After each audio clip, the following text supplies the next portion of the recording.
sekarang COVID kita mulai sejak 2011.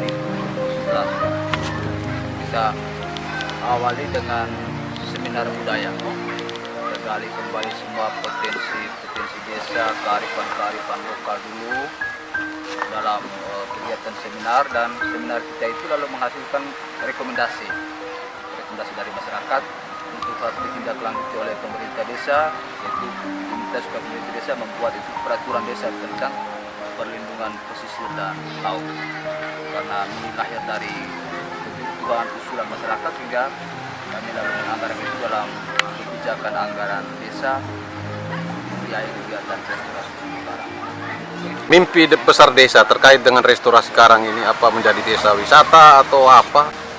Tujuan besar kita juga ada di situ juga sesungguhnya, bahwa yang kita buat dari hal-hal yang kecil saat ini itu muara akhirnya bahwa pada saatnya nanti yang kita kembangkan untuk rehabilitasi karang itu juga menjadi salah satu objek wisata di desa kami selain potensi-potensi wisata lainnya. Kita berharap dengan kegiatan bersama dengan Misol Basepti untuk penanaman karang dengan meja yang pertama dari dana desa 25 meja.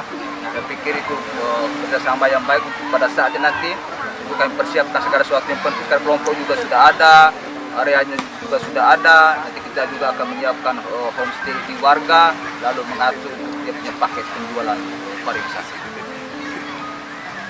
Menanam ini saya pikir masyarakat dari waktu ke waktu juga itu semakin sadar untuk terus menjaga kita punya laut ini, lalu juga menjaga terumbu karang khususnya sebagai rumah ikan, juga bukan hanya ikan tapi juga biota laut lainnya. Ya, kita juga komitmen bahwa pada saatnya kalau Misol berakhir program di Flores Timur, program akan tetap kami lanjut, karena itu kami punya kebutuhan, bukan kebutuhan dari Misol punya, tapi kebutuhan masyarakat kami, dan selama mendapat support dan kami komitmen tetap harus berlanjut sampai kapan.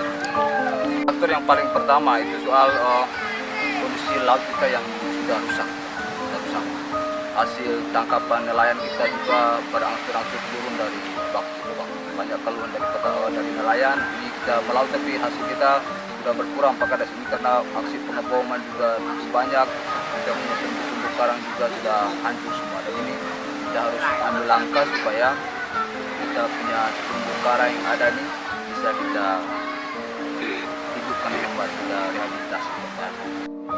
Sinyal kita juga agak sulit, sehingga itu sangat memudahkan para pengebom yang datang dari luar Flores itu datang bom di sini. Ketika kita bilang punya peraturan desa, lalu dengan kelompok yang ada untuk penanaman terumbu karang ini, itu tingkat kesadaran masyarakat juga sudah semakin tinggi. Sehingga kalau dulu, itu kalau orang buang bom, itu warga kita di sini lebih dulu untuk turun ke sana dan ambil ikan, selam dan ambil ikan. Tapi sekarang sudah tidak.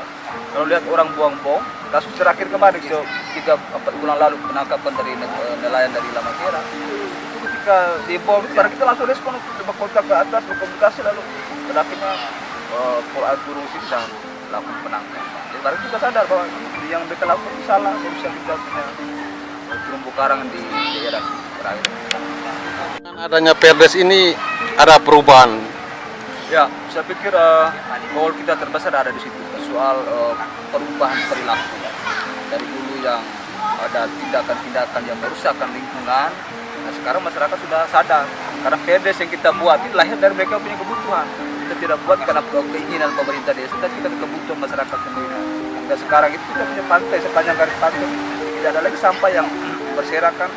Masyarakat juga sudah tidak tebang pohon di pesisir pantai, tidak lagi tambang batu pasir di pantai untuk pembangunan rumah. Sudah tidak dilakukan lagi. Ada sanksi di Perdes kalau ada pelanggaran ya, itu secara ketentuan kita dengan sanksi administratif, itu berupa teguran lisan, teguran tertulis, dan pengenaan sanksi secara administratif untuk pelayanan administrasi di kantor kita pending untuk pelayanan. Tapi sepanjang ini karena memang belum ada yang melanggar untuk itu, sehingga memang itu masih aman sampai dengan hari ini. Kita sudah mempersiapkan untuk saat ini, kita sudah ada 3 penyelam dari kelompok konservasi kita itu sudah memiliki sertifikat. Kita berharap untuk ada kegiatan lanjutan oleh pemerintah maupun juga oleh LSM Misol supaya kita bisa tambahkan ya minimal 5 lah, dari kelompok yang ada itu bisa 5 orang memiliki sertifikat selam supaya pada saatnya dalam pengembangan pariwisata desa itu mereka sudah bisa menjadi pemandu selam di desa ini. Tantangan terbesar yang kita hadapi pertama itu soal tadi pemahaman masyarakat yang masih rendah. Dan ketika kita mau bergerak maju itu ada yang juga masih tarik kita ke belakang, berpikir mundur.